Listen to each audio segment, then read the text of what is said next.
Fala pessoal, beleza?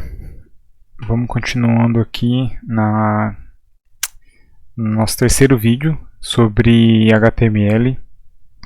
O que eu vou trazer para vocês hoje são alguns elementos, alguns elementos básicos, né? O que é mais utilizado, mais comum utilizado. Vou dividir em duas ou mais partes, ainda não tenho certeza, mas isso aqui é a parte 1. Vou mostrar para vocês alguns elementos, como cada um funciona, e qual é o uso de cada um e qual é o resultado final deles no navegador, tá? Então a gente já viu o que é um elemento, quais são as partes dele, qual é o resultado dele na página, né? Quando o navegador renderiza aqueles elementos que está escrito no nosso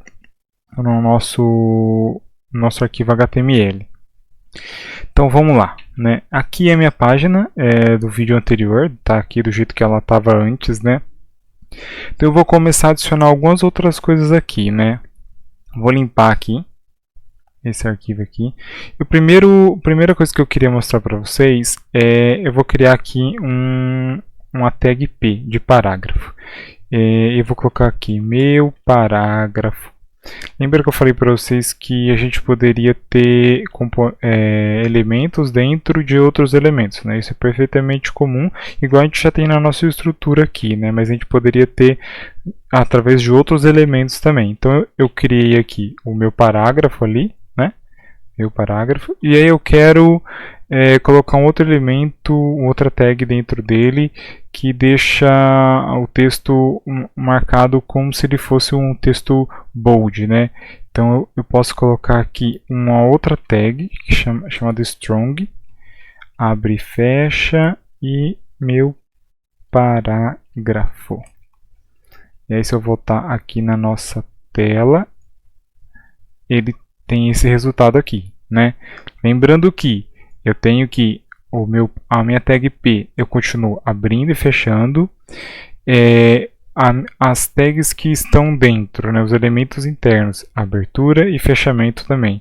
A gente tem alguns elementos que eles abrem e fecham na mesma tag, a gente vai ver isso ainda, mas basicamente a maioria deles funciona dessa forma: tag de abertura, tag de fechamento e conteúdo, né? E daí por diante. Tá, vamos para o próximo elemento. E se eu quisesse adicionar uma imagem na minha tela, né? A tag para a imagem é o IMG. O IMG ele é um exemplo de tag que ele auto-fecha, né? Ele não tem duas tags, não tem a tag de abertura, não tem a tag de fechamento. Ele fecha em uma tag só. E aqui eu coloco o que vai ser o conteúdo da imagem através dos atributos desse elemento. Então eu vou usar dois atributos primordiais aqui. Um deles é o src, que vai me dizer qual é a origem da minha imagem, onde está a imagem que eu quero exibir aqui. Eu vou copiar um link aqui, que é uma imagem que está em algum site na internet, né? Depois eu vou mostrar um exemplo como se essa imagem estivesse na minha estrutura de pastas do meu site aqui, né? Eu já até tenho aqui uma imagem dentro de uma pasta chamada images, que está dentro da mesma pasta do meu index.html. Então de primeiro eu vou colocar aqui uma imagem que eu peguei no Google Images, tá? E outra coisa importante que a gente sempre tem que pôr é o alt. O alt é para descrever aquela imagem ali, tá? Imagem do céu. Para que serve o alt? O alt ele é utilizado por leitores de tela, né, para acessibilidade. Ele também é utilizado para quando a imagem não for carregada, ele deixa aquela moldura do espaço que estaria em imagem e um texto ali dizendo o que era aquela imagem. Serve para isso também. Tem outras funcionalidades, mas a funcionalidade básica é isso. Vamos ver o resultado final lá na nossa tela. Eu adicionei uma imagem ali e ela está adicionada aqui. Essa imagem ela vem daquele link lá que eu coloquei no src. Mas e se essa imagem tivesse hospedada junto com o meu site? Aí eu teria que colocar, em vez de eu colocar toda essa URL aqui, https apontando para um site, eu vou colocar o meu endereço local, que é images/cell.jpg, que é a minha imagem que está aqui na minha estrutura de pastas. Se eu voltar para cá, ela ainda está aqui, né? Porque eu estou apontando estou dizendo para o HTML que aquele ali é o endereço da minha imagem, tá? Vamos para os próximos elementos, tá? Lembra que eu falei para vocês que existem elementos de cabeçalho, que são os readings? Então eu tenho 6 elementos assim. Eu tenho H1, eu tenho H2, H3, H4, H5 e H6. Cada um serve para um propósito, né? Existe um conceito de semântica para sites, né? Então você vai ter, é interessante que a sua página tenha cabeçalhos seguindo essa ordem. Ao mais para cima da página você vai ter H1, H2 e aí você vai descendo em nível de importância, né? Como se você estivesse escrevendo um documento. Você tem o título, subtítulo, você tem o título de um parágrafo e daí por diante. Então eu posso ter aqui título da página, subtítulo, eu posso ter aqui tópico 1, subtópico, eu vou por aqui subtópico de novo, tá? Subtópico e subtópico 2, não, subtópico 3 e subtópico 2. Então se eu voltar aqui na minha tela, dar um F5, eu tenho aqui os estilos já aplicados. Eu tenho o título, que é um texto maior, subtítulo, tópico, subtópico. Cada elemento desse aqui tem a sua função na página, né? É interessante que você respeite essa ordem, né? Por exemplo, você não vai ter mais de um H1 numa tela, ou abaixo de um H1 você vai ter você não tem outro H1, você vai ter um H2 ou um H3. Então é interessante, algum dia eu posso estar falando sobre isso, estar fazendo um vídeo sobre isso, mas é interessante a gente respeitar a semântica da página. Você começa com um cabeçalho, um subtítulo e um tópico e vai seguindo assim para baixo para o seu conteúdo ele ser mais semântico para o usuário e também para os buscadores, né, como Google, Bing, essas ferramentas aí, tá? Vamos para o próximo aqui. Se eu quiser criar uma lista encadeada, né, uma lista assim, aquela que é um item por linha, né, eu tenho 2 elementos. Eu tenho o L e eu também tenho o OL, que aqui é uma lista não ordenada e aqui é uma lista ordenada. Ambos os elementos eles podem ter um único tipo de filho, que é o LI, que é um item da lista, né? Então eu vou colocar aqui 3 elementos aqui. Eu vou copiar esse cara aqui de uma lista ordenada. Aqui é uma lista não ordenada, o L, e o OL é uma lista ordenada, tá? Então eu posso ter aqui, por exemplo, vou colocar uma lista não ordenada aqui, por exemplo, maçã, abacate e jaca. E aqui vai ser uma lista ordenada. Opa, abacate não, abacate,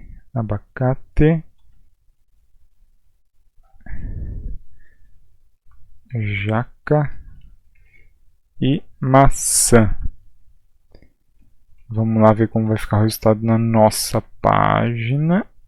Então se eu vim aqui, na minha lista não ordenada, pode ver aqui que está dando um erro de encoding aqui. Vamos corrigir esse encoding. Vamos corrigir aqui então. O que está faltando aqui? Está faltando um cara que define o encode da minha página. Eu vou falar isso mais para frente, mas foi bom a gente ter visto. Então eu vou dizer que o char7 dessa página é UTF-8. E aí eu fecho aqui. Aí se eu voltar lá na minha página, ele já vai interpretar da forma certa aqui, tá? Depois eu explico direitinho como funciona essa parada de encode e tudo mais.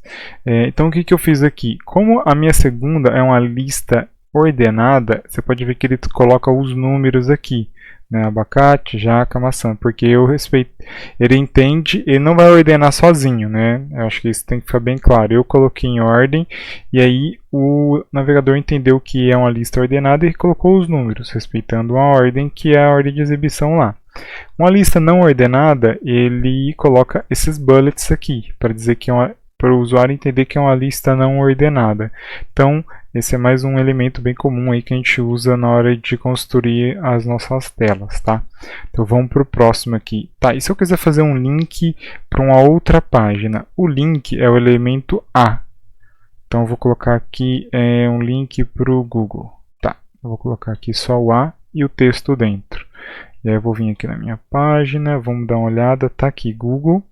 Mas ele não tem o comportamento do link, tá vendo? Ele parece que é só um texto só, né? Então eu preciso colocar alguns atributos para que ele se comporte da maneira correta. Um dos atributos é o href, que href ele vem de Hypertext Reference, ou seja, eu estou fazendo uma referência para um outro HTML, né? Então eu posso colocar aqui http google.com, certo? Então, se eu voltar aqui, eu estou apontando para um site. Eu poderia apontar para um outro arquivo HTML dentro do meu projeto? Sim, mas aqui eu vou fazer um exemplo mais simples que ele está apontando para uma outra URL. Tá vendo aqui que o comportamento dele já mudou? O navegador já entende que isso aqui é um link válido. Então, se eu clicar aqui no link, ele faz a navegação para o Google, né, que é o endereço que eu coloquei aqui no href. Mas vocês perceberam que na hora que ele fez a navegação, ele fez na mesma aba que eu estava. Existe um atributo do link, do A, né, que é o target. Por padrão, ele é underline self, que ou seja, abra na mesma aba que eu estou. Se você quiser que ele abra em outra aba, você tem que usar a propriedade do target com esse com esse valor aqui, blank. Então o que vai acontecer? Quando o usuário clicar no link, ele não vai sair do seu site, ele vai ir para o site, porém em outra aba. Vamos lá fazer o teste, está aqui o nosso link, na hora que eu clicar, está vendo aqui, ele abriu em outra aba. Esse aqui também é uma coisa bem básica para você estar trabalhando com navegação e com links. Geralmente, o que o pessoal faz? Quando o seu site está direcionando para um link interno, ele navega na mesma aba. Se está direcionando para um site externo, ele direciona para uma nova aba, para que você não perca aquele acesso, aquele usuário dentro da sua página. Tá? Então, nesse vídeo eu queria mostrar esses elementos, né? Eu vou fazer um outro vídeo com mais elementos básicos que a gente usa no dia a dia. Tem bastante coisinha ainda pra gente ver. Eu sei que parece tudo muito simples, né? Tudo muito feio, mas vamos indo com baby steps, né? Um passinho de cada vez, até a gente chegar a construir uma página mais complexa, com vários elementos, e aí até a gente chegar na aplicação de estilos com o CSS. Então, por hoje é só, amigo.